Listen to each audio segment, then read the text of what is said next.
Good evening, everyone, and welcome to the live stream. I hope you're all very well this evening. Special live stream tonight. We're going to have an Ask Me Anything, so you can try and send me something in the chat. I'll try and read it out, but we've received a lot of questions already on the channel and on Discord, so I'm going to go through them as quickly as possible. And so I want to say thank you so much to everyone who subscribed to the channel. I got it up to 150,000. It's unbelievable. And, you know, it sounds like a sort of cliche, but, you know, when I first opened the channel, I was like, okay, it'd be amazing to get to 1,000 subscribers. And since then, it just ballooned. People ask me, like, well, you know, sometimes people ask me, well, I'll get to some of the questions later, but sometimes people ask, oh, how do you achieve that? How do you get to that? And unfortunately, and you know, I have to say, unfortunately, it comes down, a lot of it down to luck. I was, you know, started talking about Brexit at the high point of Brexit, and there were very few people on YouTube talking about Brexit from the point of view of a Remainer. So I was very lucky that I got talking about it at the right time, and the channel grew from there. Been ups and downs, but it's an amazing result, and I want to say thank you to everyone here on tonight who's subscribed, and how to do things, because a lot of it is, a lot of work goes on behind the scenes, not so much from me, but from so many people helping out, be them on the Discord server, be them on the YouTube channel itself, on Facebook. So this amazing work. I want to say special thanks to Fiverka, who has been a killer, who has been doing great work on all the platforms. So I want to say massive thank you for all the work you've been doing over the last number of years, and helped get the channel get up to 150,000 subscribers. So this is just an Ask Me Anything. I'm going to jump in as quickly as possible into the questions that have already been asked, and I'll try and cover some questions you guys want to ask me during the live stream as well. There are a lot of people on, so I'm really sorry if I'm not going to be able to get to your question. We have from the one angry pagan, just before we begin: the rights seem prime for being properly taken on now, weakened by their own inadequacy. Boris Johnson down, Trump down, Bolsonaro down, Putin next maybe. Yes, I think so. Putin has been damaged by the attempted coup. So that's interesting to see. And yeah, I think people have become tired of these populist leaders, and there is obviously a chance that some of them could come back. Donald Trump in particular. Boris Johnson, not so much, I don't think so. And Bolsonaro, he's banned from running, I think, for another 8 years. But these populist leaders are a real concern. And great to have you on Discord as well there, the one angry pagan. So let's jump into the first questions. I have them up on my screen, but I'll read them out. So the first is from Akismad on Discord, who said, why? Okay. Why what? Why 150,000 subscribers? Why have a live stream about that? I don't know, Akis. You probably know better than I do. Conservator asks, if I unsubscribe and resubscribe, would you do another AME live stream? Of course I would. Fifrika asks, what song will you be performing for our pleasure or displeasure tonight? Okay, yabam. Mrs. Mac said you would do a good version of a Diddly Idol. Give us a quick blast if you... Okay, I'll do this now so I get it out of the way. You can, you know, put your fingers in your ears if you want. I hope I'm not going to lose subscribers over this, but let's give it a bash. By on bonny banks and by on bonny bays, where the sun shines bright on Loch Lomond, where me... Oh my God, I'm terrible. Where me and my true love will never meet again. On the bonny, bonny banks of Loch Lomond. Jeez, now when I hear it myself, it's terrible. Oh, you take the high road and I'll take the low road, and I'll be in Scotland afore ya. But me and my true love, my voice is terrible, We'll never meet again on the bonny, bonny banks of Loch Lomond. My God, I'm terrible. Okay, that's enough. Now you've had it. Okay, it's out of the way. That was terrible. Okay. When you hear it yourself, it sounds. When you hear it back in your ear, it's terrible. Anyway, let's move on. Bonafide says, congratulations on reaching 150,000. What made you start a YouTube channel? So I've always been interested in politics, and I always found British politics to be the most interesting, because for most of you, you already know that I'm from Ireland, but I always found politics in Ireland a little bit boring, with the exception of Sinn Féin. This was back in the 1980s, 1990s, where you had just the two main parties, really. There was an interesting period when there was a rainbow coalition, but it was generally Fianna Fáil, Fine Gael, the centre-left, centre-right, or centre-right, centre-right, depending on your point of view. And it was a back and forth between these two parties. And yes, it was interesting, but I always found British politics more interesting.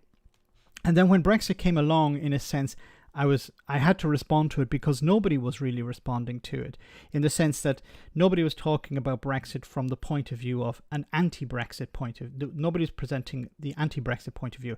And then I found James O'Brien. I was like, wow, finally it's somebody, because a lot of the, when you go on YouTube, the algorithm forces you down a particular route. And I was finding a lot of pro-Brexit stuff. Nigel Farage in the House of Commons, Nigel Farage in the European Parliament, Boris Johnson in the House of Commons, Michael Gove on TV, and then Newsnight continually pushing narratives like Johnson's or Vote Leave or Nigel Farage. And I wanted to find somebody who would actually present the alternative. And I found James O'Brien. And then I latched on to him in a sense. I started responding to stuff he had said, but then I found, look, I'm agreeing with everything he's saying. So what the hell can I say? What can I add? So then I expanded out on that. But it's I always found British politics interesting because of the contrast between the Conservatives and the Labour Party, which you don't really see as clear. At the time, I didn't see it in Ireland. So that was what really drove me to start the channel, to respond to things about Brexit, but also things that I started to see in contrast with Ireland. But of course, Irish politics has become really interesting now, especially if there's, and I'll answer a few questions about that later in the stream. But in relation to Sinn Féin, because there's, in Northern Ireland, Sinn Féin are the biggest party, and there's a likelihood that the next Taoiseach could be Sinn Féin, could be Mary Lou McDonald's Sinn Féin leader. Let's go. Marvin, the paranoid android, says, does it smell like chloroform to you? Yes, it does. I'm not sure what that means. Is Max mood music for him or her Mrs. Max in Do You Think I'm Sexy by Rod Stewart? And if not, what? Silence is golden. Sorry, I'm not able to answer better than that. 47 Red Top on YouTube asks, what inspired you and what gets you down? How do you manage to wade through so much negativity and remain sane? Thank you, as always, for all what you do. It's so appreciated. Thanks so much for that very kind comment, Red Top. What inspired me? So yeah, it's what inspires me to do it is maybe being angry. It's like most of the videos that get a lot of positive feedback are the ones where I'm quite angry, and I don't go out of my way to be angry. It's sometimes it's just something that clicks in my mind and I have to respond to this. One today about Johnny Mercer, who was talking about food banks. Oh well, nobody should be using food banks. It's a choice. These things really piss me off, and I have to respond to them. Or things about Brexit where somebody is presenting a point of view that's just completely out there, or lying as in the case with Boris Johnson. And I think it's important that they get called out on that. You know, the journalists will ask them once and then they'll move on. But I feel that, you know, there should be somebody there pushing back a bit more. So that's what keeps me sane. Hey, Daddy Max. Okay. That's Fies. I can't really see the screen. Let me try and... Feisenmeyer says, hey Daddy Max, love your channel and your message. Listening to you and your podcasts has always been one of my favorite pastimes. Oh, that's very nice. Over the past couple of months. Are you originally from GB, and since you now live in Italy, have you become European citizen at this point? Are you and any extension of your family affected by Brexit? So yeah, this is a very important question. People ask me, oh, why do you care about Brexit? So I'm not from Britain. I'm Irish, but I live in Europe and I talk about British politics. I know that doesn't make a lot of sense. I have friends and family living in Britain, and from growing the channel and interacting with people both on the channel and off the channel, I have a very strong connection to Britain, and I care about what's happening for a number of reasons. Two main reasons is I have relatives who've been, you know, the Irish. How many Irish are in Britain? In London in particular. I have relatives in Britain, mainly in London and in England. They're affected. My wife is Italian. She has relatives, cousins of hers living in London. They're affected by Brexit as well, and they're affected by the freedom of movement ending. But also another thing about Brexit is that it's a warning for other countries in Europe. It's shown how you should not do things, and I think that's a very important message. And I want Britain back. I think Britain added a great deal. I know some people on the stream may disagree with me. Europeans who say no, it's better off without Britain. I understand that, but I'm disassociating the politicians from the people. I think the British people feel European more and more, and they want to be part of this, and they benefit and we benefit. And I think ending Brexit, undoing Brexit, is really important, not just for the British people, for industry and stuff like that, but also for Europe as well.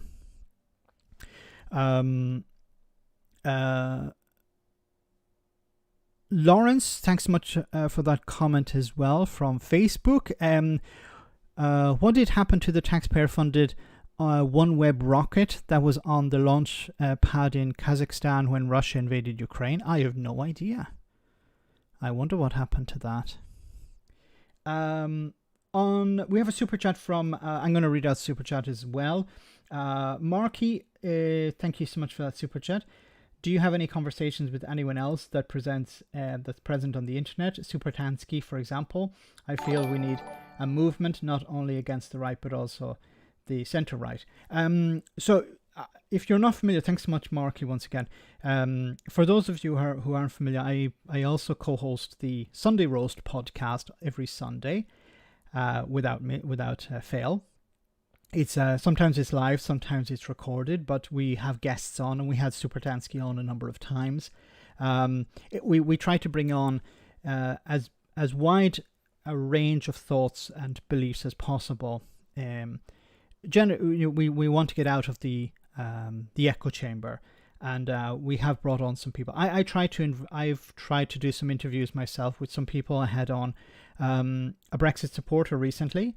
I had an Irish politician on at one stage. I interviewed him, a writer, and I'm hoping to, if I can organize myself correctly. I'm not very good at organizing myself, but I'll try and get on this channel Liz Webster from Save British Food. So she has been in the media a lot, and I've reached out to her, and she welcomed that, and she's willing to do an interview with me about how Brexit is impacting farming in Britain.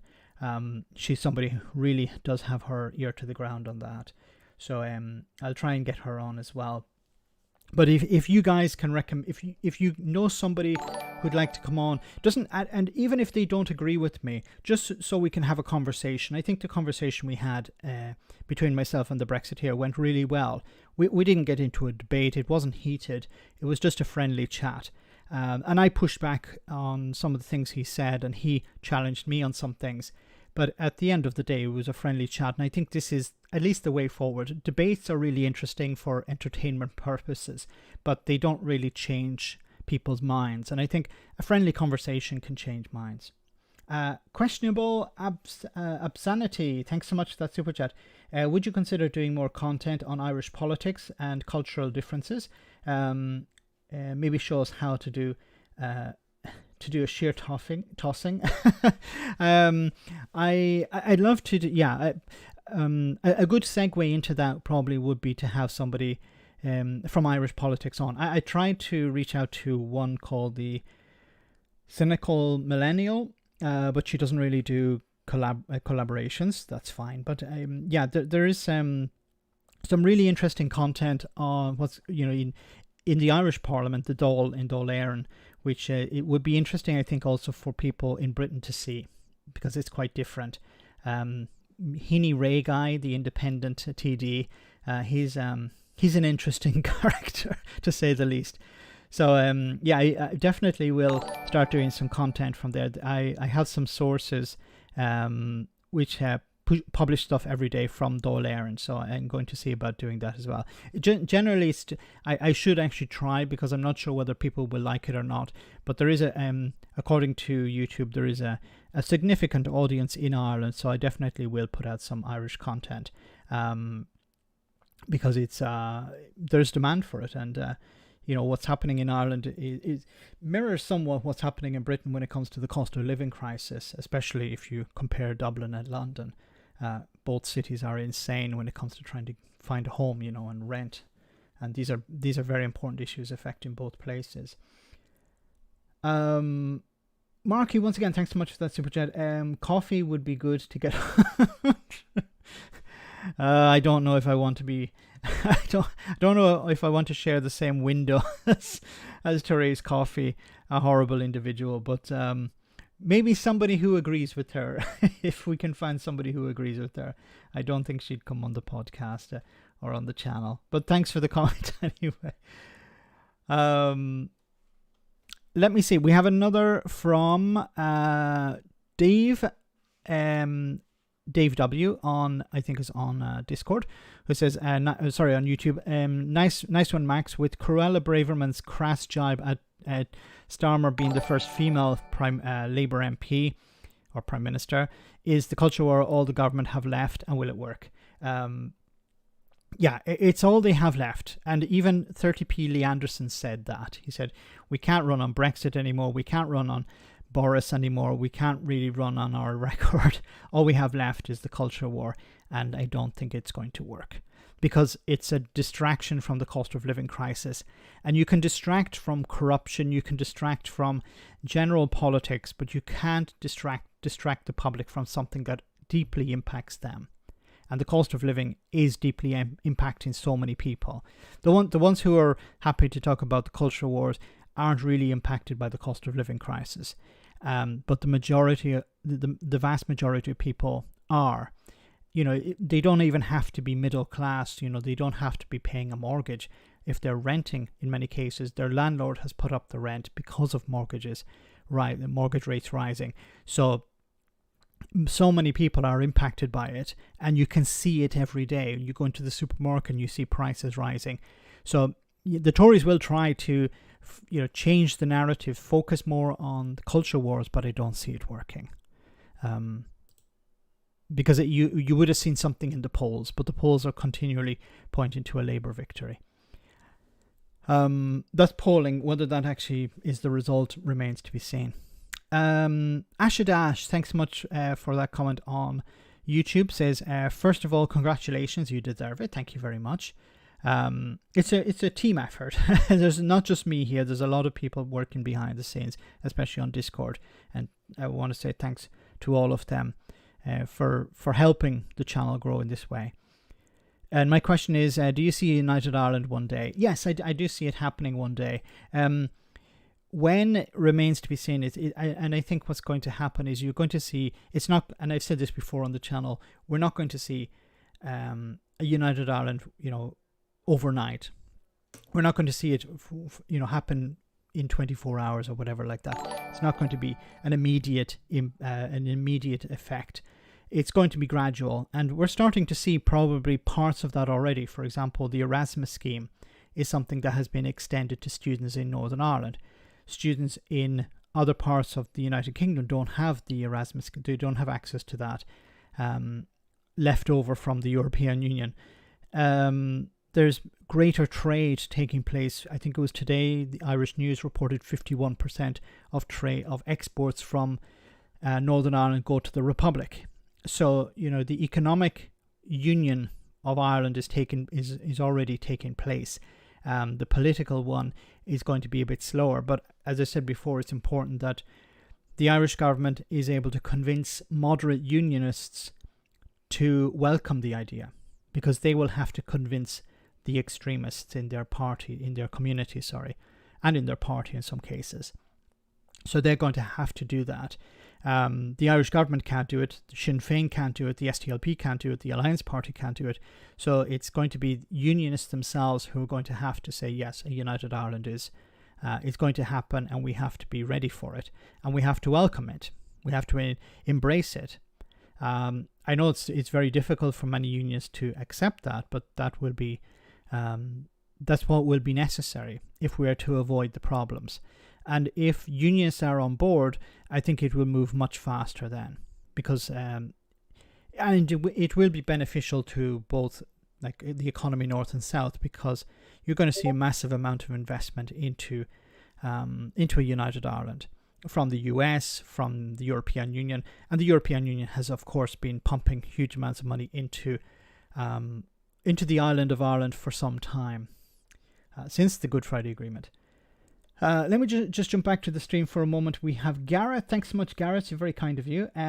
So it's an AME, and all I can think about is releasing some commemorative merchandise. The Longford Mankini. All sausage fingers branded tampons. God. Oh my goodness, Gareth. And a £1 million voucher for a Coos, aka NatWest, with smoke blown up its own arse. Oh my god, so much to unpack there, yes. But old Nigel isn't doing too well, is he? He's been downgraded to NatWest account, and he's still considering whether he'll take it. It was all a threat. It was all a threat against him. It was all a conspiracy to bring down Nigel, to end his freedom of speech. No, he didn't have enough money. I actually thought, when I uploaded the video about it, I thought there was something more dodgy, but it was much simpler than that. He didn't have any money, or he didn't have sufficient money to hold an account there. And they went, no, out you go. What's sad is you're seeing all these people trying to defend him, saying, oh, there's a conspiracy against Nigel Farage. There's a conspiracy against people who campaign for Brexit. It's about bringing them down. It's about undoing Brexit, stopping it, returning to the EU. It's all quite sad, actually. Thanks for that, Gareth, once again. Kevin, thank you so much for that super chat. Charlatan Farage has been caught in a lie, and now he's crying about his personal information. He made everybody who defended him look like total fools. Yes, and it's quite sad that some people on the left were actually defending, well, not so much defending, but attacking the media and attacking the banks, basically, but also attacking the media for undermining him and pushing this narrative that free speech was under threat. The banks were undermining his free speech and punishing him because he wasn't woke or something like that. Those people are just as embarrassing as the people who generally support Farage on a daily basis. It's actually worse if you're normally critical of Farage and you're talking about, and there's some high-profile people. There's a former head of Stonewall was like saying, this is a dangerous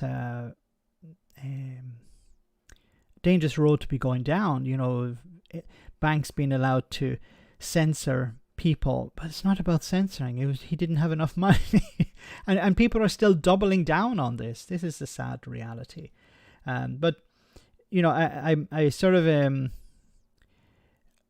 I was a little bit how can I say sly on Facebook, on Twitter today. I wrote, well, now that Farage has been proven to be a liar, he will obviously apologize, and his supporters will abandon him, and we'll never hear from him again.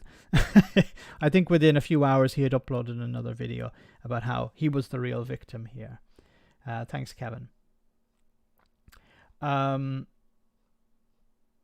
We have Brad. Thank you so much, Brad. Farage will return from France and walk straight into the benefits office. Yes. There is an actual picture of him on Twitter on a beach probably looking for the benefits office.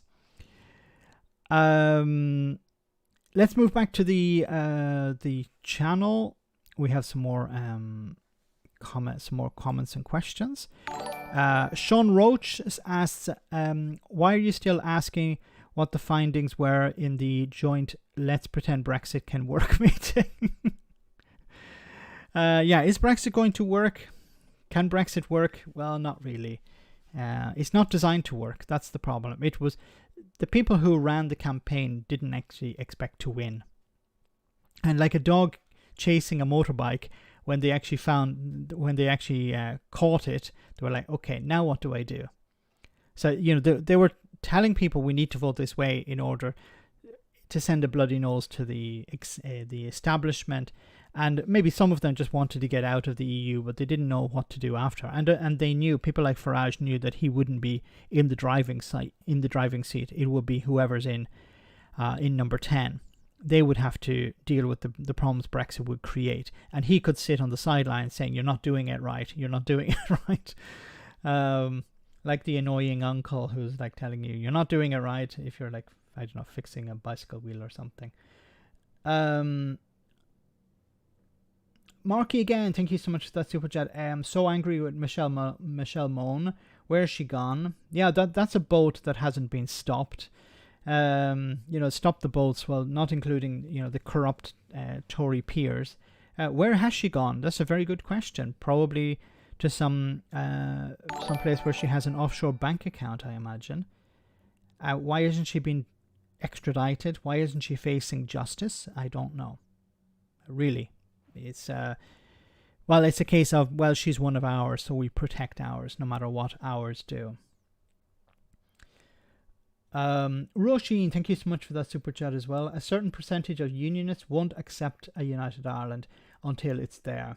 What United Irelanders need to ensure is losers' content, i.e. unionists accept democracy and the vote. Yes, so they will.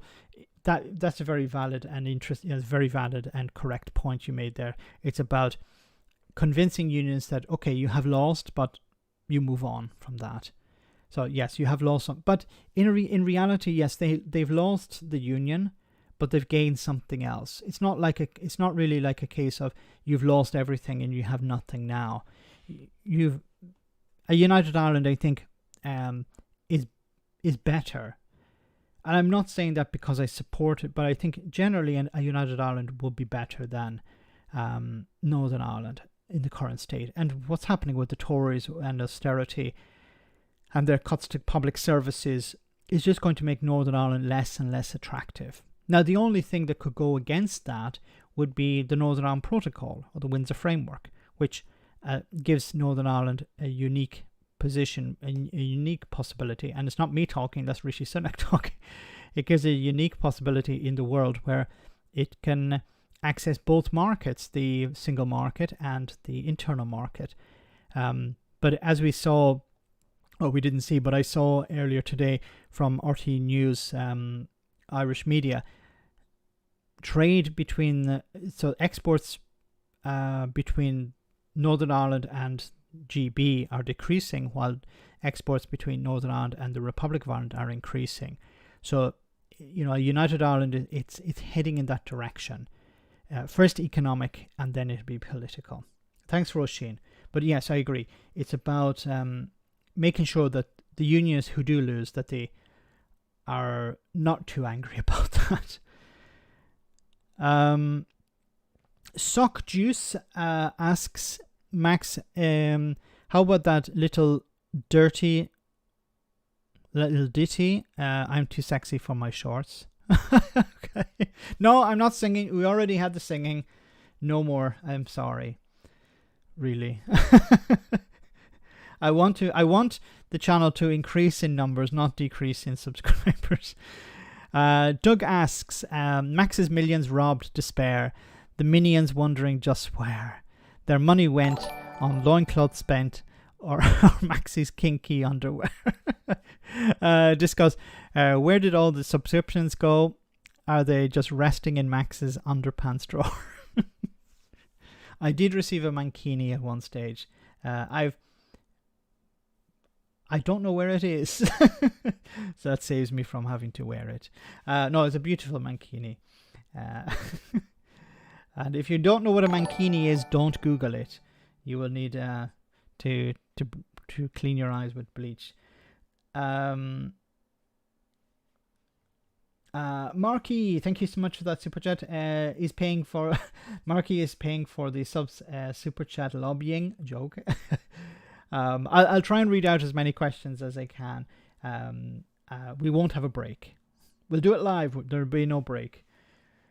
Freckle Pony, thank you so much for that super chat. Would you consider any US guests? Jesse Donamore and David Pacman would be useful contributors. I don't know the first guy, Jesse. I know David Pacman, but he's a very big fish. I don't know if he would come on. We can reach out to him, and I say again, if there's somebody you know and you're able to contact them, let me know. If you can facilitate a meeting, please do. It doesn't have to be somebody huge. It doesn't have to be somebody famous. If there's someone in your local community who you think would be interesting to talk to, and isn't too camera shy, please let me know, and I'll try and facilitate something. If it's not on this channel, we'll try and do it on the Sunday Roast or vice versa. But it'd be great to have people on, and to expand some ideas, to push the envelope a little bit. But it would be great to get on some Americans. I have reached out to some before, but they haven't got back to me. So maybe they don't know me, and they're not sure what we can talk about. But as the general election, the presidential election is happening next year, it'd be interesting to get somebody from the States on to talk about that. I know some Americans, but I'm not sure if they want to discuss politics or if they want to appear on camera. Alistair, thank you for being a member for 5 months. Wow, 5 months now. Max, somebody asked why you picked the channel's name, because and time flies. Congratulations on the 150,000. Onward and upward, Max. Thank you so much, Alistair, and thank you for all the support you've given to the channel over the last number of years. I think years, months anyway. Thank you so much for everything, for the support you do, for the super chats, and for all the subscriptions that you've been giving out. So people ask, what's the name? So don't worry, I don't support the idea of chopping off people's heads. Not yet, anyway. No, the idea behind the name was, another name for Robespierre was the Incorruptible. And I like the idea of taking money out of politics. I think we need to get money out of politics. And, as the general election in Britain is going to happen, in the UK is going to happen pretty soon, you're going to see campaigns to get funding for the Labour Party up to the Tory level. Donors will switch from one party to the other, and I think this is the wrong approach. I think we need to have publicly funded political parties to get the politics out, to get the money out of politics, in the sense that not always, but many times, especially on the Tory side, it's a corrupting influence, because somebody who's extremely rich decides, I don't like this law, I want it changed. Now, what you should do in that case is convince people to vote for a political party that supports that law or wants to get rid of that law or whatever, supports a new law or to get rid of that law or whatever. But instead, very rich people just donate to a party and then they get the law changed. Or they donate to the party and they're put in the House of Lords. Or they donate to the party and they're given a PPE contract or something like that. So we need to get donations out of politics. It's corrupting and it's undemocratic because thousands of people will vote for a particular policy, and all that's needed to undo that policy or to have a different policy is a very rich donor, somebody who doesn't even bother voting because they don't have to. If they want something changed, they donate. Now, not every donor is the same. Some people are donating to the Labour Party to keep the Tories out.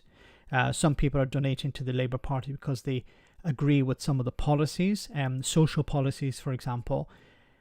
The trade unions donate to donate massively to the Labour Party because they're supposed to represent workers, the Labour Party, the party of workers. You can argue whether that's currently the case as well, but generally the trade unions want somebody on their side, and that's why they want a party that's pro-worker in government. While in many cases, usually on the Conservative side, it's about corruption. I hope I answered that well enough. But it was about, the incorruptible, taking money out of politics. I think it's so important. Before I get back to the ones on YouTube, we have another two from Imaxi. Thanks so much, Imaxi. Congratulations on your 150,000 subscribers. Love your videos and live streams. Andrew Dundalk. Yay, Andrew. A shout out to everyone in Dundalk. Alistair, thank you so much for that super chat. Max, we should have MPs have sponsors on their clothes like Formula 1 drivers in Waste Monster. Yes, I agree 100%. At least then you know who's donating to Rishi Sunak and why he's saying the things he's saying. They should exactly have their sponsors, so you go, okay, well, why is he defending the tobacco industry? That's why. We can see why he's doing it. Wouldn't stop them doing, being corrupt, but it'll at least be a bit more transparent. Back onto YouTube, we have some more questions. Well-deserved congratulations. This is from Arc Office. Serious question. If Scotland doesn't gain independence from Westminster, or Wastmonster, are we to be held hostage on these islands under fascists? What's the escape route? Can we apply to live in the EU long term? Or is it just a temporary visas? This is really worrying. Yeah, my heart goes out to Scotland because Scotland voted to remain in the European Union in 2016, and it was dragged out anyway, like Northern Ireland. Is there a route to Scottish independence? I don't know, because so many things have been tried. I think what's going to happen next is probably that the Scottish government is going to reach out to countries around the world and get their support for when eventually it comes to a stage where Scotland declares independence and it has countries around the world that say, yeah, we recognize that independence. I think that's one way of doing it, but I think it also depends on Westminster. The Tories don't want to be the party that breaks up the union, although they are breaking up the union. And Labour don't want to be the party that breaks up the union. And I think this fear of being the party that breaks up the union is holding Scotland back, in the sense that the parties in Westminster don't want Scotland to become independent. I think there's also the economic arguments about North Sea oil and renewable energy and stuff like that Westminster don't want Scotland to go. It's quite lucrative.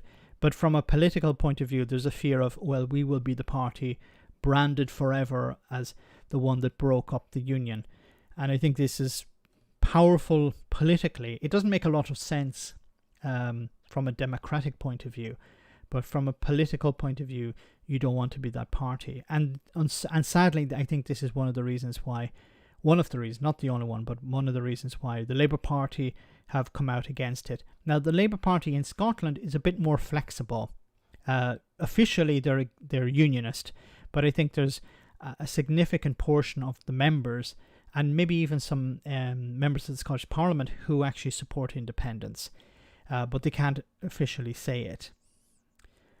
Can we apply to live in the EU? The thing about applying to the EU is you have to be a member state. So I know many people would like the idea of Scottish citizens becoming members of becoming European citizens in the sense of European Union citizens, but it's not possible because the country has to be a member, and it can't be really granted.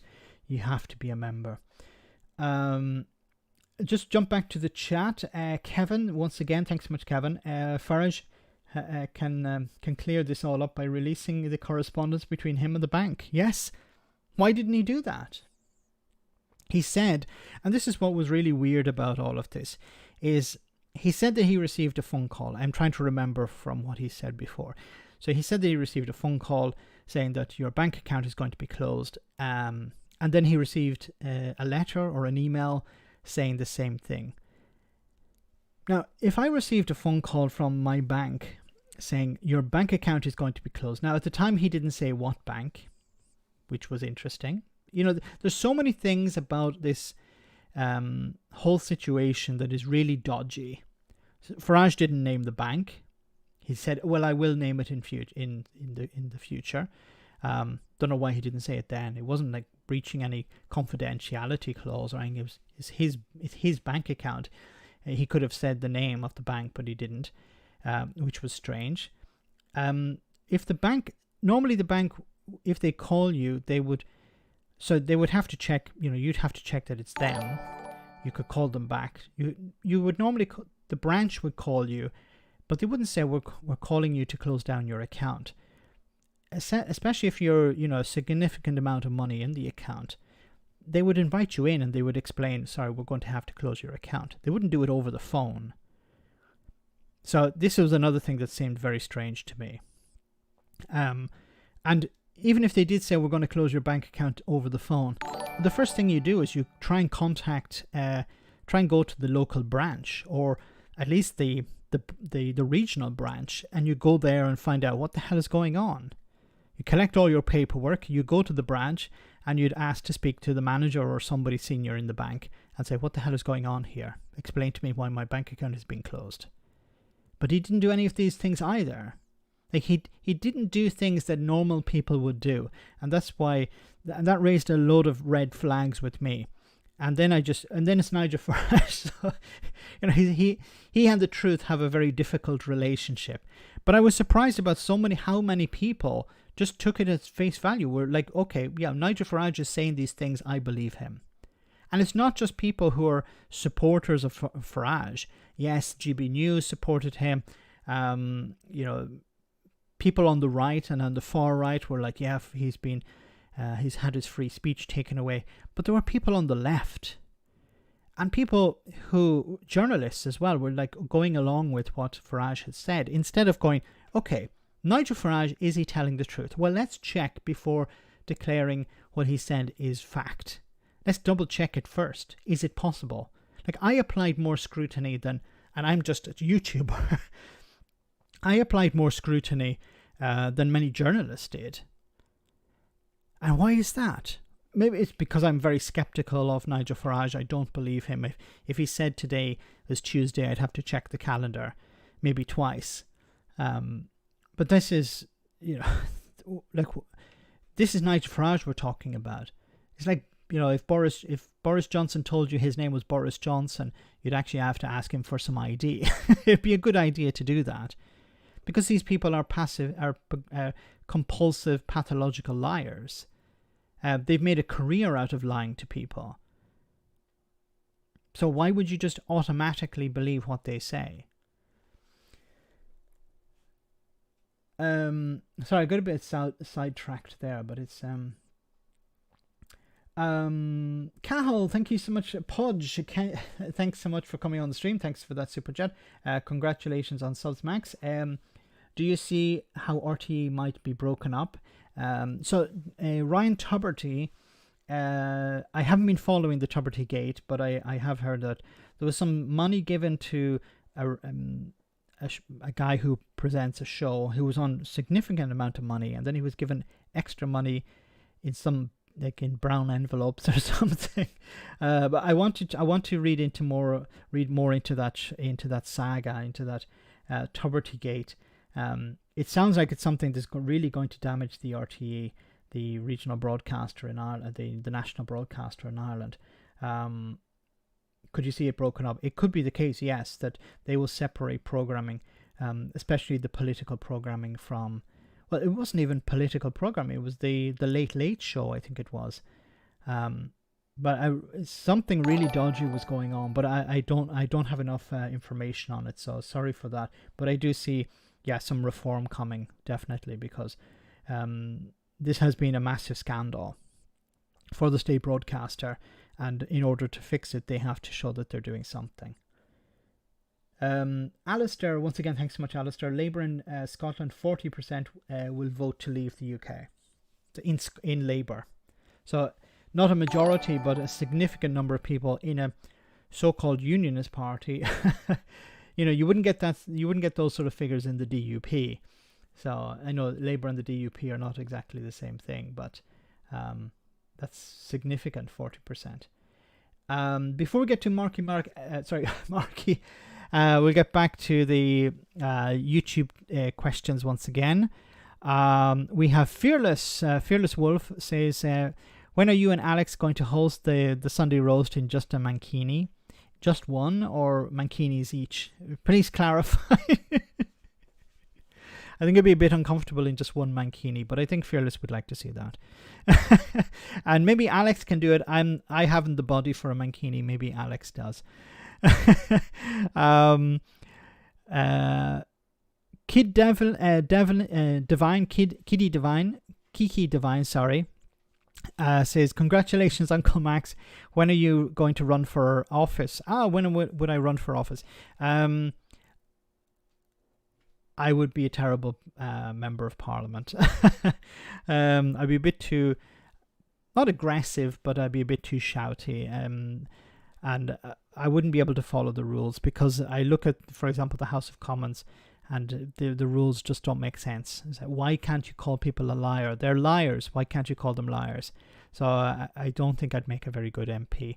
I'd try and represent people. But some of the things in the House of Commons just really are really weird. Like at the beginning of Prime Minister's questions, you have an MP stand up and say, will the Prime Minister join me in my village at the fair next week, where it's Cake of the Day or Cake of the Year award? And the Prime Minister, yes, of course, I would be happy, more than happy to accompany my right honourable friend to taste the best cakes in Lancashire or whatever. It's like, what the hell has that got to do with, there's a cost of living crisis, there's an NHS crisis, and you're talking about bloody cakes. Nothing related to Boris Johnson, of course. The thing is, would people vote for me? YouTubers and influencers and people like that don't have a very good track record when it comes to politics. And one in particular, for example, Sargon of Akkad, he ran as a UKIP, I think it was a UKIP candidate back in 2019, I think it was. And he's a massive following online, but when he ran in a local election, nobody knew who he was. It's like, who the hell are you? Your teenagers might know who I am. But my teenagers aren't going to vote. I'm going to vote, and I never heard of you. So yes, I could run in my local area, but they wouldn't know who the hell I am. So it wouldn't work out very well. I would like to be a member of the European Parliament, because I see real change taking place at the very top there. But it's not to be. I'd need to join a party, and I'm not sure there's a party that would have me. Verti, great to see you, and thanks for that question on YouTube. Verti asks, mankinis, what about branded mankinis? There's an interesting thought. Banana Nana says, I also vote to hear Max sing a song. That's already happened. If you haven't heard it, tough. It's not going to happen again. I think I've done enough damage to the channel by singing, if you call it singing. We have another question. Let me jump back to Marky once again on the channel, on the chat. Marky says, I'll PM you on what are the red flags with the PEPs. I have working experience on this. Oh, thank you very much for that. Yeah, so this is what Nigel Farage has been saying. People of, what is it? Political something interest. So the people of economic something, I don't remember. Anyway, yes, it's about like people of interest in politics. Potentially influenced or something. Anyway, never mind. But it's people like Farage, who used to be a member of the European Parliament, or mayors of towns, or so some people who could be influenced in some way, somebody who could be corrupted. So yeah, thanks so much, Marky, if you can send me some information about that. Peter, thank you so much for that super chat. Will Boris burn a £50 note in front of Nigel? Okay, I completely disagree with what Boris Johnson did in order to get into the Bullington Club, if that's really what happened, and probably did. But if he did burn a £50 note in front of Nigel Farage, that would be worth seeing. I would even cheer, maybe. Not a big fan of either of them, but burning a £50 note in front of Nigel Farage would be nice to see. We have a super chat from Bite Size Ghost Stories. Yo, Maxi, what color is your favorite mankini? My favorite mankini is purple. I got a very special mankini from a friend of mine. Knitted it specially for the channel, and it's like velvet. It's really comfortable to wear. Unfortunately, it gets into every nook and cranny. Back to the questions on YouTube. Says this is Lewis. Lewis says, do you believe Labour are a suitable and useful party, or should be voted in to get rid? Should only be voted in only to get rid of the Conservatives?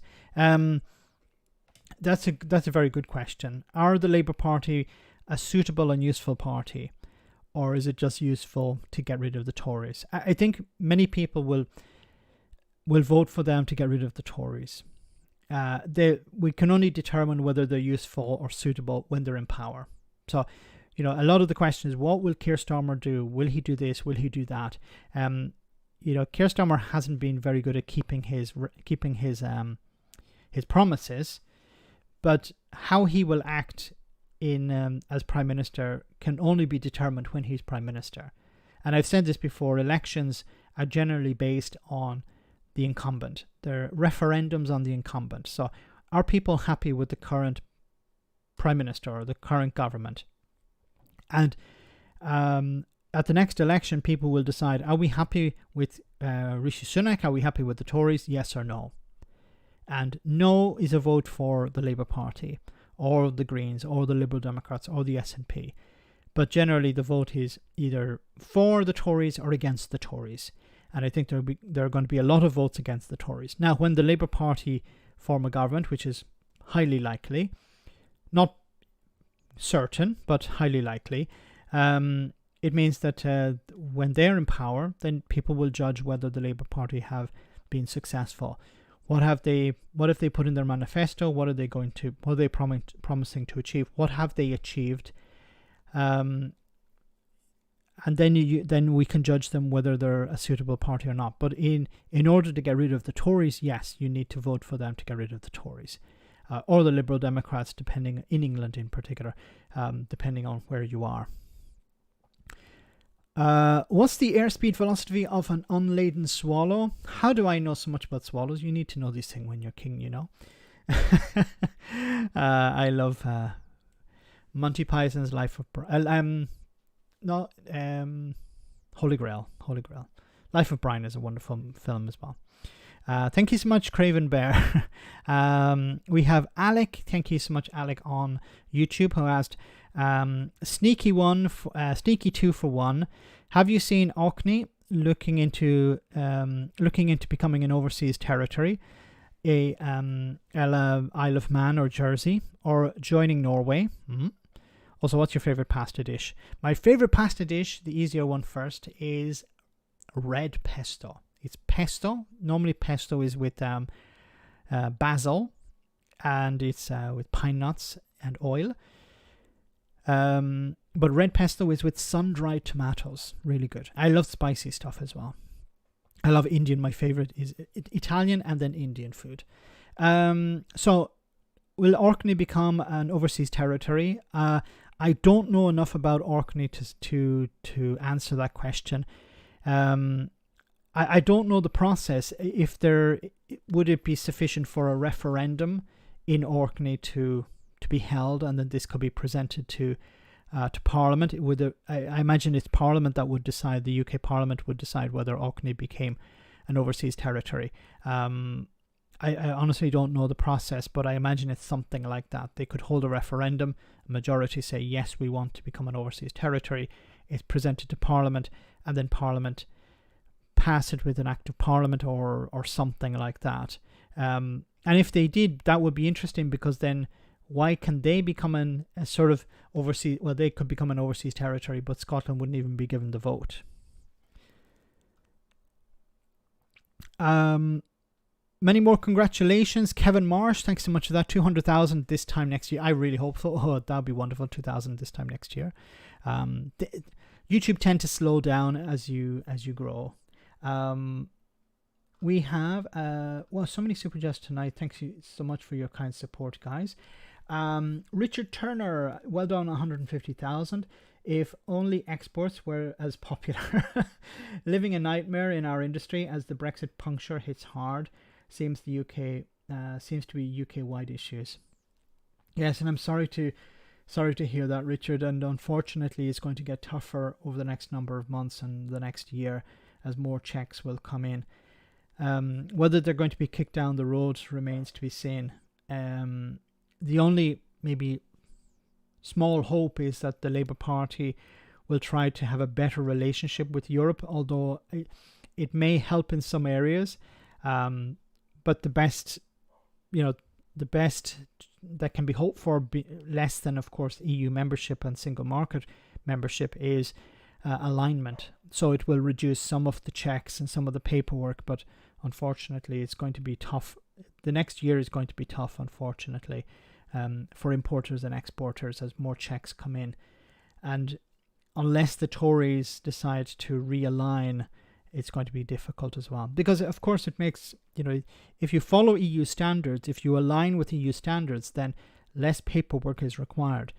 If you diverge from EU standards and you want to export into the EU, into the single market, then, of course, more paperwork is required. Thanks so much, Richard. Back to YouTube questions. I'd like to know if you ever plan on getting interviews with these people. I would love to watch you tear them to bits, although I'm sure they would just run away, cowards, all of them. I'm not sure who, Badger, who you were talking about. If you're talking about Brexiteers, I'd love to have an interview with a Brexiteer. I had an interview with one, but it was a chat. It was a friendly chat. But I'm willing to have a debate with anyone on any topic, pretty much any topic. I'm not an expert on any of these things. I just look at what's been presented, and I try and apply a critical eye on it. Try and say, okay, is this true? Is it not? I try and do some research. Many times I'm wrong, and I'm happy to correct the record, unlike the Conservatives in the House of Commons. I add corrections. I sometimes make a video and say, look, I was wrong. Apologies. And I get respect for that.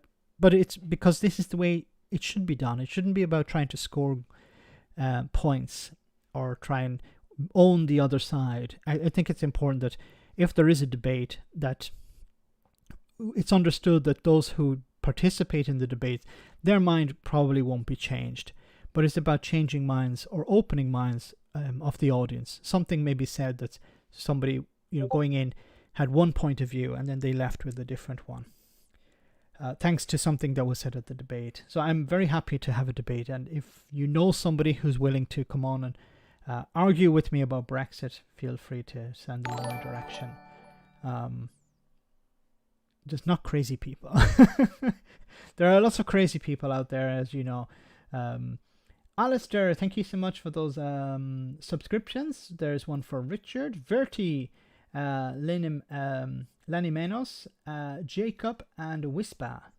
I remember Whisper, the chocolate. Haven't had one of those in a while. They were very nice. Thanks so much, Alistair. Very kind of you. We have another super chat from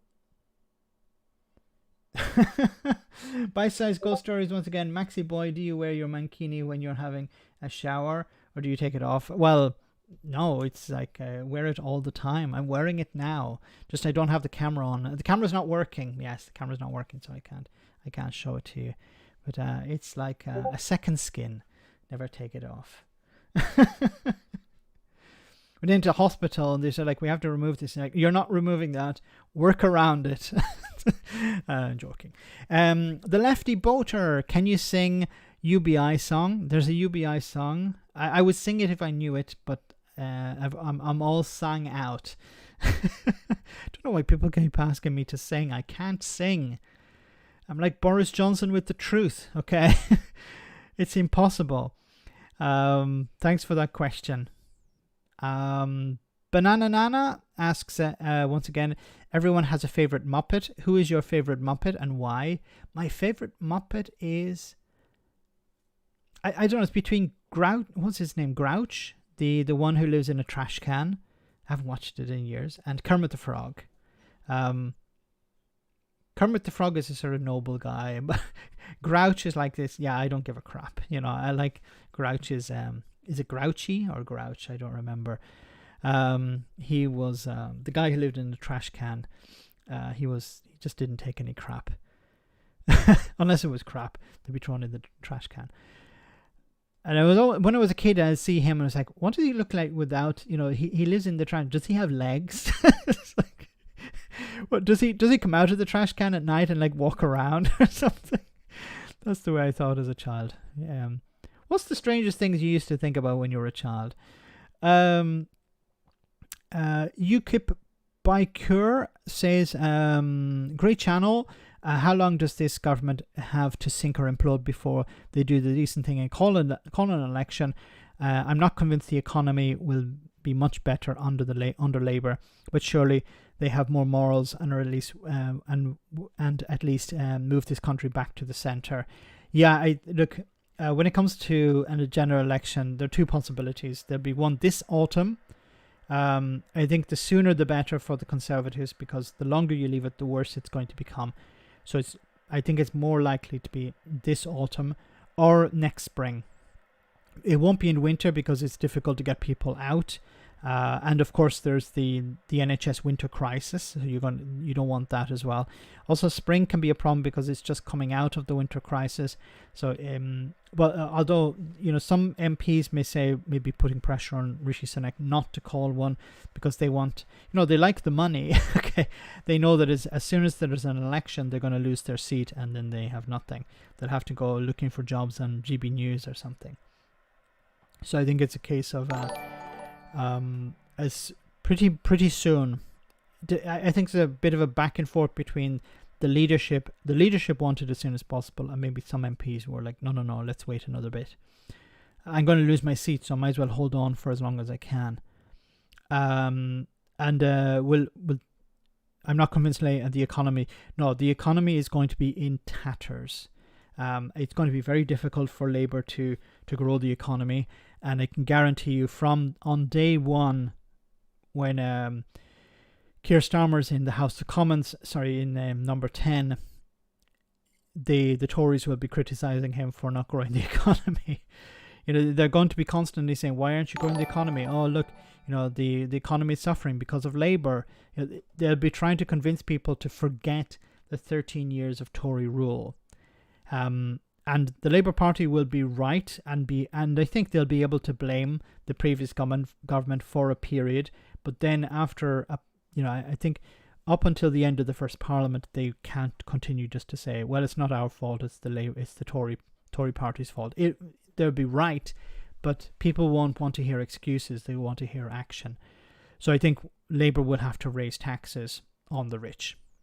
There's no other way. They can't borrow, and they can't raise taxes on people who are struggling at the moment.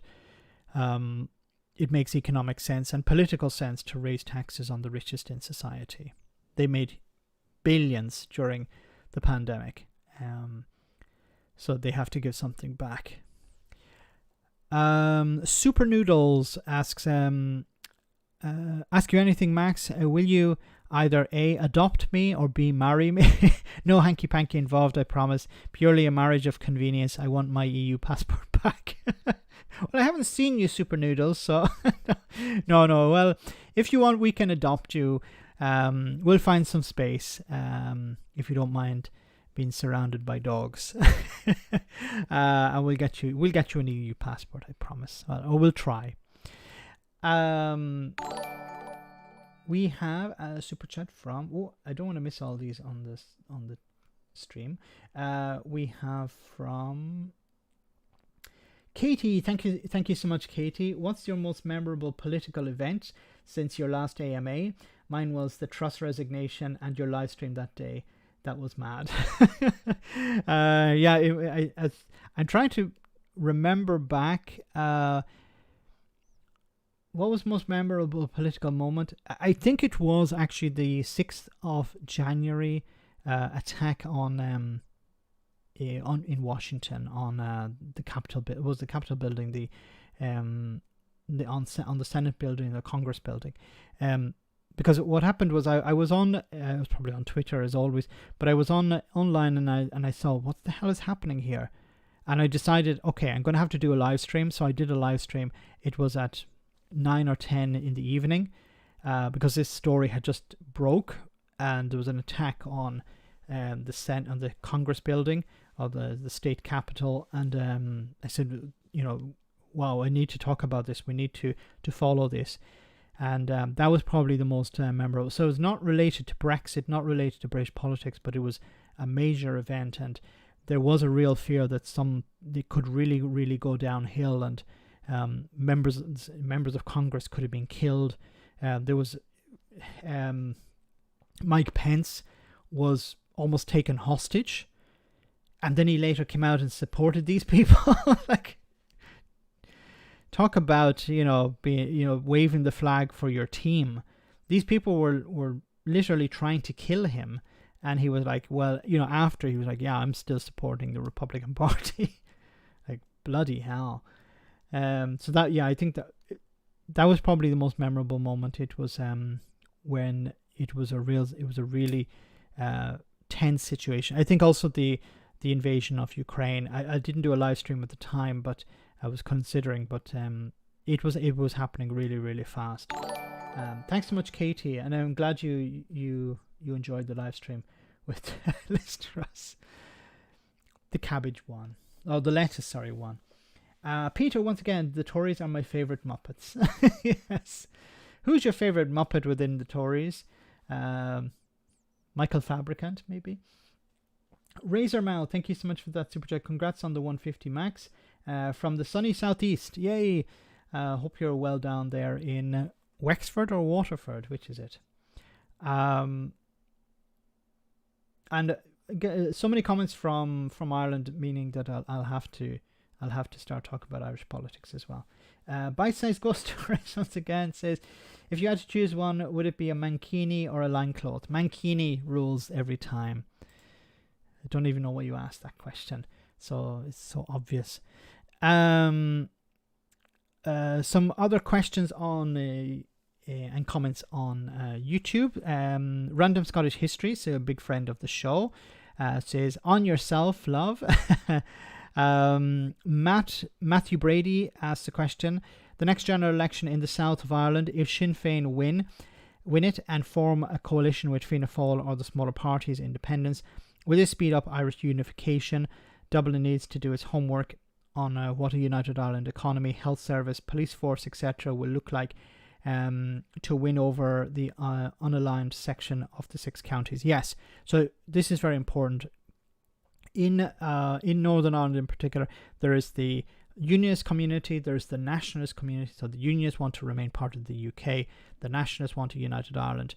But then there is this middle ground, and they have been filled by the Alliance Party, for example. So these are people who are not so much concerned about the constitutional issue of the future of Northern Ireland or United Ireland, but more on bread and butter issues like, NHS, cost of living, jobs, stuff like that. So if Sinn Féin if they form a coalition, will it speed up a united Ireland? I think Sinn Féin in running the government will definitely speed up a united Ireland. Now, it could upset some unions saying, whoa, wait a minute, we don't want Sinn Féin. We're not willing to talk to Sinn Féin, an Irish government led by Sinn Féin. So a coalition government could actually be more something that it could be something that unions would be more willing to look at as something more a sort of watered down version of Sinn Féin, because they're very anti-Sinn Féin, of course, and they don't see a difference really between Sinn Féin in Northern Ireland and Sinn Féin in the 26 counties. So I think a case of a coalition government with smaller parties, they may be more welcome to viewing Sinn Féin in a more open way. But you raise very interesting points here, and very valid points. The United Ireland economy, Dublin needs to work on that. The health service, because in Northern Ireland you have the NHS, in the rest of the island of Ireland you have the HSE, and they're completely different healthcare services, different models. I'm more inclined to support the NHS one. I'm a huge advocate for the NHS, but as we're saying at the moment, the NHS is being privatised. It's been run into the ground by the Tories, and of course in Northern Ireland it's affected as well because of the policy. The funding comes from Westminster. So I think a new type of healthcare service which emulates more an NHS model in a united Ireland would benefit the unionists in Northern Ireland. They would be more open to something like that, but also it'd be better for the people of Ireland, because the fact that you have to pay for a GP, is something that I'm completely against. It should be free at the point of use, and if it's necessary to raise taxes to cover that, so be it. The police service. The police force, sorry. In Northern Ireland, you have the Police Service of Northern Ireland. In the rest of Ireland, you have the Garda Síochána. Very different police forces. So would the PSNI be absorbed into the Garda Síochána, or would there be a new type of police force? That's something that the government will have to look at. And they don't want to go too far, because then it could be seen as, pandering to unionists, and people will say, well, look, we didn't vote for this, we voted for a united Ireland, not something different.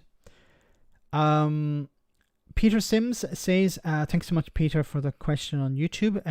Don't you think the British tax havens should support their motherland and have a windfall tax on their estimated 33 trillion stash?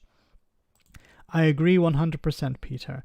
There should be a windfall tax on the tax havens, but you notice that nobody's talking about that. Let me get back to the live stream. We have some more questions. Let me see. We have Conservator. Hey, Conservator, thanks for that super chat. I think media outlets in the UK are not to be owned by any person, family, business for more than 5% to avoid influence on the content. Would you agree? I agree 100%. Yes. The idea that you have a media outlet owned by an individual, Rupert Murdoch, for example, it shouldn't be owned by a family or a business, one unique business. It should be with more than 5%. It should be much more open than that. And I agree. It would you particularly when it comes to the Sun newspaper or others, or Fox News in the US, it's run by Rupert Murdoch, and he decides pretty much, what stories are run. Maybe not precisely what stories are run, but he has a huge amount of influence on what the narrative is, what narrative is set, and what people are given to digest. So that definitely has to change. Thanks so much, Conservative. And Conservative, I think where you live in the Netherlands is probably one of the models to emulate. It's a shining example for many in Europe and in Britain in particular. Reagan Elite, thanks so much for that super chat. Congratulations on 150k, Max. Thank you so much, Reagan Elite. Well, we're getting close to the end, so I'm going to have to speed it up a gear. Roisin, thank you so much for that super chat, Roisin. A coalition government couldn't happen with Sinn Féin and Fianna Fáil unless Micheál Martin gets ousted. Other Fianna Fáil politicians are open to it. Martin isn't. Yeah, so I think if there is... how popular is Micheál Martin? That's the thing. I don't think he's all that popular in the country. I don't know whether he's popular in Fianna Fáil. And if he was replaced, yeah, I think the party would be more open to coalition with Sinn Féin. Otherwise, it's going to be very difficult for Sinn Féin to form a government. It's likely they could form a minority government, but then they wouldn't really get anything through the parliament. So it would be back to square one. And it would eventually collapse, and then you'd have more elections. And the worst case scenario, you have another Fianna Fáil, Fine Gael coalition, which is something that the public don't want. Tiny Demolition Lover, congratulations on 150 Max. I'd like to use my membership milestone to chat, milestone chat, to request you sing Diddly Idle Day. I don't know the words of Diddly Idle Day, Diddly Idle Day. No.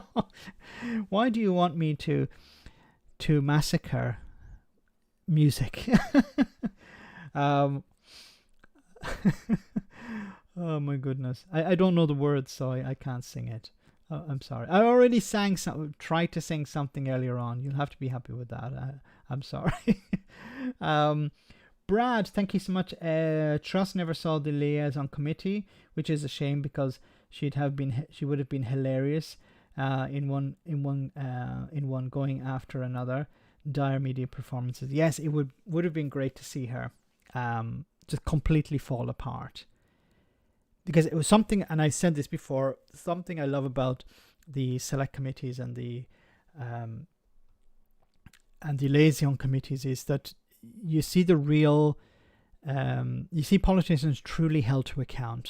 Because in the House of Commons it's theatre, but in the committees it's real, and they have to answer questions and they can't avoid it, and they're really put on the spot. And we saw it with Rishi Sunak. I don't know if you saw it today with Rishi Sunak. He completely collapsed. Completely fell apart. He's not able to lie. Boris Johnson is good at lying. It's the only ability he really has, apart from repopulating the planet. But he's very good at lying and convincing people that he's telling the truth. Or confusing people into thinking that he's telling the truth, or not, or that the lie isn't very important. And it's difficult to do that at a select committee or a liaison committee. But Liz Truss would have been hilarious, because she wouldn't know what the hell she's doing, and she would have been up against seasoned politicians. Let me just jump back to some more questions. I'm getting towards the end of the questions on YouTube. QA Library says, let's get sensible. Where do we see Great Britain and Northern Ireland in 5, 10, 20 years' time? What video have you felt more proud of doing, and why? And what video, upon reflection, do you wish you did not do? A lot of videos I did, after I went, no, why the hell did I do that video? So I can't narrow it down to one. What video did you feel proud about doing? There isn't one in particular, but sometimes I'd upload a video and say, I'm quite happy with that video. I won't say proud, but I'm quite happy with that. And it doesn't do very well. and then I just throw something, I react to something on the fly. I load it up, and then it does really well. I'm like, okay, that doesn't look very good. So the one I put a lot of effort into doesn't do very well, but the one I do, I'm ranting and raving, does really well. Maybe it's more, people are more interested in reaction. People are more interested in passion than in something a bit more dry. Where do you see Great Britain and Northern Ireland in 5, 10, 20 years? It's difficult when we talk about United Ireland. I keep saying that it's difficult to say when it will actually happen, when it won't be today we have a United Ireland. I think it's going to be a very gradual process. First it will be economic, and then it will be political. But what will happen to Stormont, I don't know. I imagine it will be turned into a museum. And to the United Kingdom, well, I think Scotland will become independent before United Ireland, or maybe at about the same time, but we're talking sometime down the road. So Scotland is a bit more unpredictable because Westminster keeps throwing obstacles in the way of Scottish independence, and Scotland can either try and get around that, or it can maybe the Labour Party will have a change of mind. I don't know. I don't think so, but it's difficult to predict politics, how political parties react to things. But if I was betting, I would say maybe Scottish independence before United Ireland, because I think a United Ireland is a long-term project. There's a lot to be done before we get there. We have another super chat from let me see, from Matthew. Thank you so much, Matthew. Many congratulations, Max, your voice of sanity for all of us during these absurd times. These wonderful times. Absurd times indeed. And we're hoping that things will become a bit calmer maybe sometime soon, when there's a change of hats in number 10. Will the Labour Party rule in a more sane way? Yes, I think they will. Will politics get boring? Probably not. I think you're going to have some lunatic fringe on the sidelines trying to bring down the Labour Party. Anyway, let's go to the next question on YouTube. Before we finish, we have Carlisle Rob, who says, what was your last ever meal if you knew your time was up? What would be my last meal if I knew my time was up? That's very interesting. It would be probably Makhni. Makhni is an Indian dish. Mrs. Max makes it for me. It's wonderful. It's a spicy sauce with rice. It's very, very nice, with chickpeas. You should check it out. I don't have the spelling. Roshin says on YouTube, says, what do you miss most about Ireland? What do you like most about Italy? 2 questions, no problem.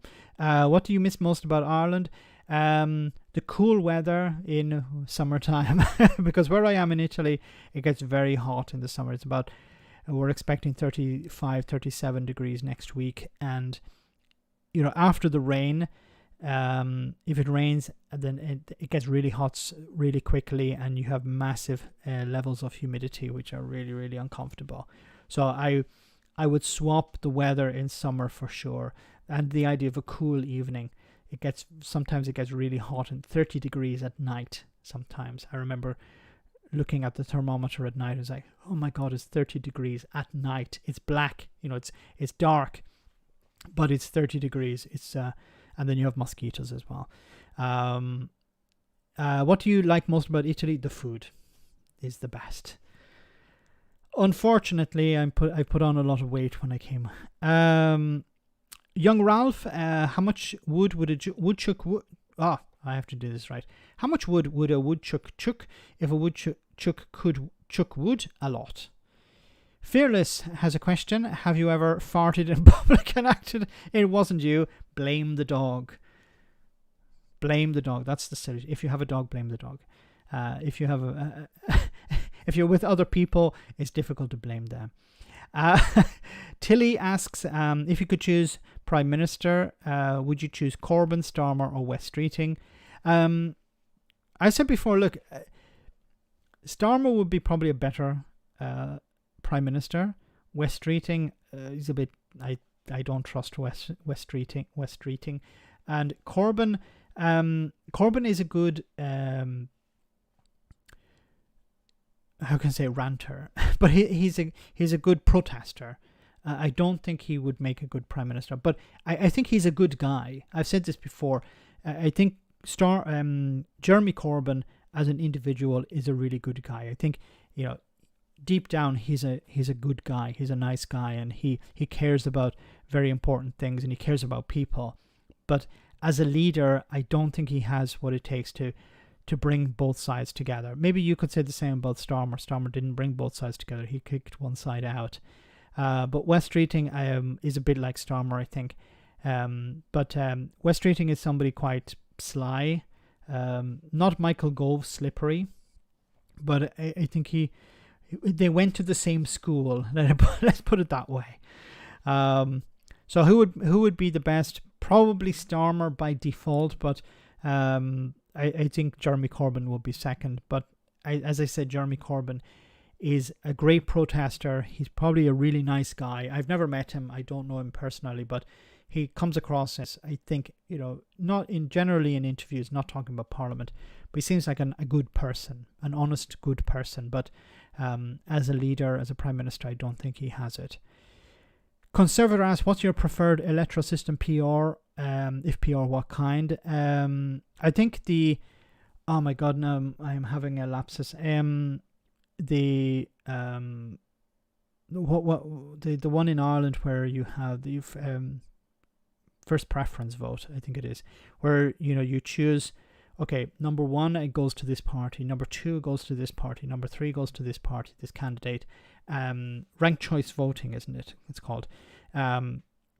So that there is a transfer. There is when a threshold is met, then it goes to the second round, and then the second group of politicians can pick up votes from the second preference.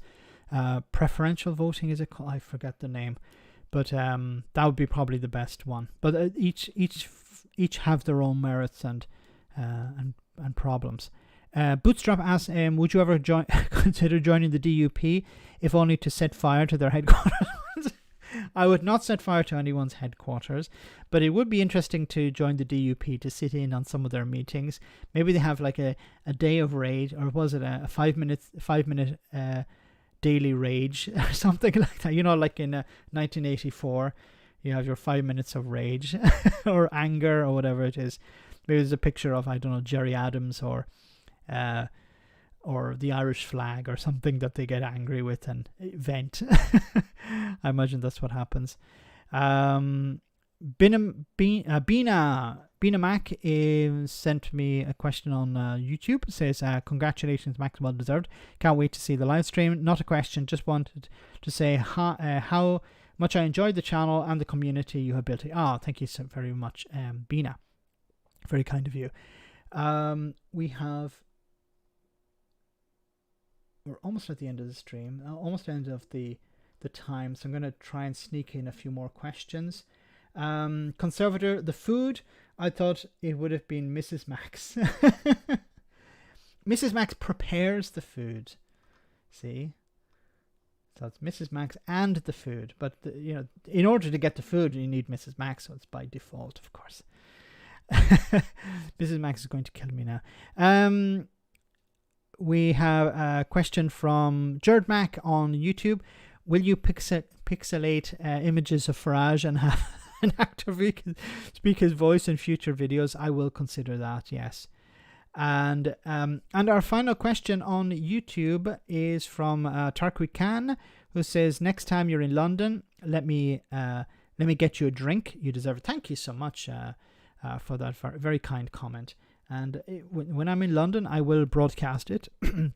I was in London a few months back, met with Political X. We went to see YouTube, YouTube community something. I forget it now, but it was a very nice experience. And I met with some people after from Discord and from the channel. It was great to meet with them.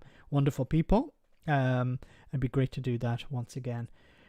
So guys, we're almost at the end of the stream. I want to say thank you so much to everyone who came on. Thank you so much for all the super chats and the support. And thanks for becoming a subscriber of the channel.